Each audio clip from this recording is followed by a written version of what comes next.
So hey guys, শুভ সকাল, সুন্দর সকালে সবাইকে সুস্বাগত। তো সকাল থেকে ব্লগটা শুরু করছি। তো তোমরা টাইটেল থাম্বনেল থেকে বুঝতে পেরে গিয়েছো কী নিয়ে ব্লগটা হতে চলেছে। তো আজকে 2রা ফেব্রুয়ারি, তো আজকে সরস্বতী পুজো। তো আজকেও আছে, কালকেও আছে, তো দুদিনই পুজো আছে। তো আজকে মানে কোনো কোনো জায়গায় পুজো হচ্ছে, আবার কালকেও কোনো কোনো জায়গায় পুজো হবে। যেমন আমাদের বাড়ির সামনে দুটো পুজো হচ্ছে, তো একটা আমাদের এখানে স্কুলে পুজো হচ্ছে। তো মানে কী বলবো বুঝতে পারছি না। তো স্নান টান করে পুষ্পাঞ্জলি দেবো। তো যেহেতু মানে আজকে 12টার পর থেকে কি পূর্ণিমা পড়ছে না অমাবস্যা পড়ছে, তো সেই কারণে 12টার পরে মানে পুষ্পাঞ্জলিটা হবে। তো তার আগে ভাবলাম ব্লগটা শুরু করি। তো গাইজ, আমার ইন্ট্রো দিয়ে ব্লগটা শুরু কি সব ঠিক তো থাকতে হবে, যেহেতু তোমাদের ছোটো ভাই সাইনের ফ্যামিলি মেম্বার। তো গাইজ, সুন্দর সকালে সবাইকে সুস্বাগত। তো গাইজ, কী করছি না করছি তারপরে তোমাদেরকে সবই দেখাবো। তো আমি নিচে যাই, ওপর থেকে ব্লগটা করছি, কারণ নিচে করতে মানে সব লোকজন থাকে, তো মানে আনকমফোর্টেবল ফিল হয়। তো নিচে যাই, নিচে গিয়ে কী করছি না করছি আর কোথায় যাচ্ছি না যাচ্ছি। তো যেহেতু আমার সামনে মাধ্যমিক, তো মানে মাধ্যমিক সামনে না, মানে বলতে গেলে মাধ্যমিক চলে এসেছে, তো সেই কারণে ঠিকঠাক ব্লগটাও করতে পারছি না, আর মানে কোথাও যাচ্ছিও না। তো মাধ্যমিকের পর তোমাদের কন্টিনিউ ব্লগ দেবো। তো মানে কোথাও ঘুরতে যাওয়ারও প্রোগ্রাম নেই, মানে প্রোগ্রাম নেই বলতে বন্ধুরা সবাই যাবে আজকে না কালকে।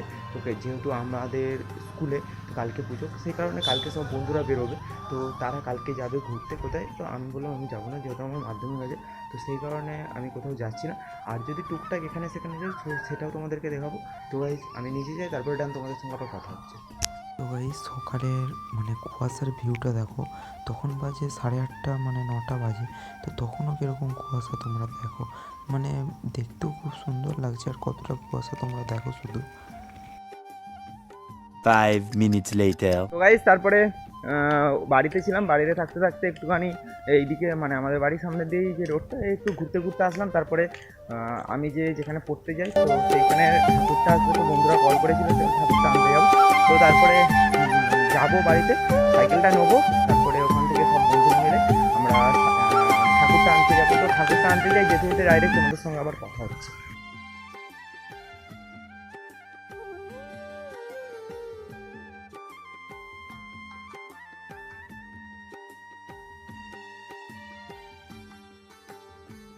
গাইস, আমরা ঠাকুর আনতে এসেছিলাম, ঠাকুর আনতে এসে তারপরে ভাবলাম আমাদের সামনে যে স্কুলটা আছে, তো ওই স্কুলের একটা ছেলে, মানে আমার একটা বন্ধুই এই স্কুলে পড়ে। তো তারপরে আমরা বললাম চল ঠাকুরটা দেখে আসি। তো তোমাদেরকে স্কুলটা দেখালাম, তো ঠাকুরটা আমরা দেখাবো। তো একটু মাঠের মধ্যে ঘুরতে এসেছি, সেই কারণে তোমাদেরকে ঠাকুরটা দেখালাম না। তো তারপরে আমরা যাব ওইখানে, তো তোমাদেরকে তবুও মাঠটা দেখিয়ে দিই। এখানে মাঠটা প্রচুর বড়, আমাদের স্কুলের থেকেও বড় প্রায় বলতে গেলে, তো প্রায় বড়, একটু হলেও বড় আছে। তো মাঠটা আর এখন পুকুরের সেখানে যাবো, যে ঠাকুরটা কেমন হয়েছে তো তোমরা দেখতে পাবে।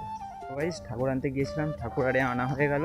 তো তারপরে যে ঠাকুরের প্রসাদ হবে চিড়ে গুড় ফুড়, সেগুলো নিয়ে তারপরে এখন বাড়ি যাচ্ছি। তো বাড়িতে গিয়ে স্নান টান করবো, তারপরে পিসিদের বাড়িতে পুজো হবে। তো তারপরে সেখানে গিয়ে পুষ্পাঞ্জলি দেবো। তো স্নান টান করি, তারপরে রেডি হয়, তারপরে না কথা হচ্ছে। গাইস, আমাদের মানে যে স্কুল থেকে আমি ছোটো থেকে বড় হয়েছি, মানে পড়াশোনা করে, তো সেই স্কুলে পুষ্পাঞ্জলি দিতে হচ্ছে প্রাইমারি স্কুলে। তো সেইখানে মানে আমার ছোটো একটু ওইখানে টিচার, তো সে বললো চল ওখানে পুষ্পাঞ্জলি দিবি। তো ওখানে যাচ্ছি, দিদিরা আমরা মিলে, তো ওখানে যাই, তারপরে তোমাদের সাথে আবার কথা হচ্ছে। সো গাইস, স্কুলটা ভালোই সাজিয়েছে, তোমরা দেখতে পাচ্ছ চারিদিকে কত সুন্দর রঙিন রঙিন পেপার। গাইস, পুষ্পাঞ্জলি দিতে গিয়েছিলাম, তো পুষ্পাঞ্জলিটা হয়ে গিয়েছে। তারপরে বাড়িতে এসে ড্রেসটা চেঞ্জ করে নিলাম। তো একটা জিনিস আনার দায়িত্ব ছিল, তো সেটা এখন আনতে যাচ্ছি। তো সেটা নিয়ে আসি, তারপরে আবার তোমাদের সঙ্গে কথা হচ্ছে। আর তোমাদেরকে একটা জিনিস দেখে দিই, এখন বাজে 10টা, ঠিক আছে? এখন কীরকম কুয়াশা আমাদের বাড়ির সামনে আছে, মানে চারিদিকে এখন অন্ধকার, মানে যত দূর যাবে শুধু তুমি রাস্তাটাই দেখতে পাবে, আর হচ্ছে পুরো কুয়াশা হচ্ছে। সেখান থেকে পুজো থেকে বেরিয়ে আমরা এখন একটু আমাদের স্কুলে ঘুরতে এসেছি। এখানে কতটা ডেকোরেশন করেছে, আর আমি আর আমার একটা দাদা বেরিয়েছি গাড়ি নিয়ে, তো একটু ঘুরতে। তো এরকম আমাদের স্কুলটাকে সাজানো হচ্ছে। তো তারপরে আমরা কতটা ডেকোরেশন হচ্ছে তারপরে ওটা দেখবো, তারপরে তোমাদের সঙ্গে আবার কথা হচ্ছে। তো গাইস, তখন বাড়িতে চলে এসেছিলাম ঘুরে টুরে, তারপরে যেখানে টিচারের কাছে, তো যেখানে পড়ি, তো সেইখানে কালকে পুজো হবে। তো আজকে ভাবলো যে আজকে ঘরটা ডুবিয়ে নেবে, তো সেই কারণে আবার ফোন করে ডাকলো যে আয়। তারপরে সবাই আমরা আসলাম বন্ধুরা মিলে। তো তারপরে আমরা ওখানে মানে ঘর ডুবাতে যাব। তো সে মানে সেখানে পুজো হবে, তার জন্য একটা মধু দরকার। তো স্যার বললো যে একটা মধু দরকার, তো মধুটা কিনে নিয়ে তো এখন মধু কিনতে যাচ্ছি। তো মধু কিনি, তারপরে ঠাকুরের কাছে গিয়ে টানাবো, তোমাদের সঙ্গে কথা হচ্ছে। তো গাইস, ঘর ডোবাতে গিয়েছিল সবাই, কিন্তু আমি যেতে পারিনি কারণ একটা কাজের মধ্যে ফেঁসে গিয়েছিলাম। তো সেই কারণে ঘরটা ডোবাতে যেতে পারিনি। আর ব্লগটা এখানেই শেষ করে দিচ্ছি। যদি ভিডিওটা ভালো লাগে like comment share and subscribe. আবার নেক্সট একটা ব্লগ দেখা হবে, মানে নেক্সট একটা ব্লগ বলতে কালকেই ব্লগ আসছে। তো এই ব্লগটা আজকেই পোস্ট করে দেবো 2 তারিখ, তো কালকে 3 তারিখ, কালকেও দেখি যদি বেরোয় টুকটাক, তো কালকে ব্লগটা পোস্ট করবো। এখানে এখন স্টপ রাখছি।